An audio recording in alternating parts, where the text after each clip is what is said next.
ఆదిలాబాద్ జిల్లాలోని మారుమూల అటవీ ప్రాంతంలో ఎస్పీ అఖిల్ మహాజన్ మీకోసం కార్యక్రమం నిర్వహించారు. ఆదివాసీలకు అవగాహన కల్పించేలా గుబడి, టెకిడి, రాంపూర్, కరంజీ, భగవాన్పూర్ గ్రామాలలో కార్యక్రమం ఏర్పాటు చేసినట్లు తెలిపారు. క్రీడా రంగంలో యువత రాణించాలని స్పోర్ట్స్ కిట్స్ అందించారు. ఆదివాసీలు గంజాయికి దూరంగా ఉండాలని ఎస్పీ అఖిల్ సూచించారు. మహారాష్ట్రతో అనుసంధానంతో ఉన్నందున ఎలాంటి అసాంఘిక కార్యక్రమాలు జరిగినా తమకు సమాచారం ఇవ్వాలన్నారు. కాలేజీలలో విద్యార్థినులకు ఏమైనా ఇబ్బందులు ఉంటే షీ టీమ్స్ ను ఆశ్రయించాలని ఎస్పీ అఖిల్ తెలిపారు. ఇప్పుడు ఈ గాంజాయి గురించి ఆల్రెడీ డిఎస్పీ గారు మీకు అన్నారు.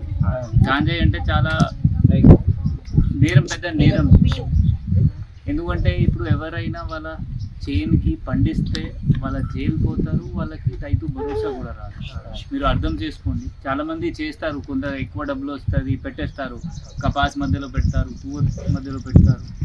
దయచేసి అది పండించుకోకండి. ఎందుకంటే ఇప్పుడు మొత్తం స్టేట్లో ఏంటి అంటే ఆదిలాబాద్లో గాంజా దొరుకుతుంది. అది ఎవరు పెంచుకుంటారు అలా అంటారు, ఆదివాసీల దగ్గర పోతే వాళ్ళు ఇస్తారు.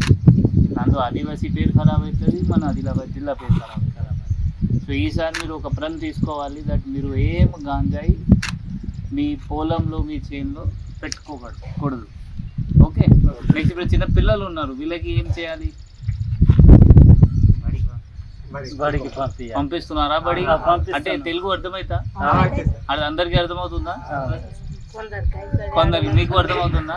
మళ్ళీ నేను వెళ్ళిన తర్వాత మీరు గోండిలో వీళ్ళందరికీ చెప్పాలి పక్కా. సో గుర్తు పెట్టుకుని నేను ఏమేమి చెప్తున్నాను. ఠీకే. ఇప్పుడు